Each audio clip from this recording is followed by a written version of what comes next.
কি অবস্থা বাপু? আমার মতো কিছু কিছু লোকজন আছে।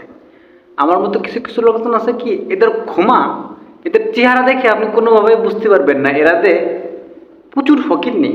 এদের যে কোনো টাকা পয়সা নাই, এরা সবসময় জাতীয় ফকিন্নি হিসেবে থাকে। এটা আপনি এদের ক্ষমা দেখে, এদের চলাফেরা, এদের চরিত্র দেখে কোনোদিন আপনি কি আইডেন্টিফাই করতে পারবেন না যে এই লোকটা একদম ফকিন্নি, এর কোনো টাকা পয়সা নাই, এর কোনো কি বাড়ি ঘর দূর কোনো কিছুই নেই। এটা তার ভ্যাস চলাফেরা, তার পোশাক আশাকে আপনি কোনোদিন ধরতে পারবেন না যে এই লোকটা জাতীয় ফকিন্নি, মানে এর কাছে কোনোদিন টাকা পয়সা থাকে না। এর ক্ষমা থেকে কোনোদিন আপনি বুঝতে পারবেন না। ক্ষমা যখন দেখবেন, আপনার যখন তার সাথে পরিচয় হবে, দেখবেন যে সে একটা ভাবটাব নিচ্ছে, মনে হয় কি কোটিপতি। কোটিপতি না হলেও কয়েক লাখ টাকা পকেটে নিয়ে ঘরে, এরকম একটা ভাবসাব। কিন্তু পরে হাতায় নিয়ে খোঁজ খবর নিয়ে দেখবেন যে এদের দুনিয়ার হকেননি, আমি যে হকেননি তার চেয়ে এক হকেননির সাথে আমার দেখা হয়েছে।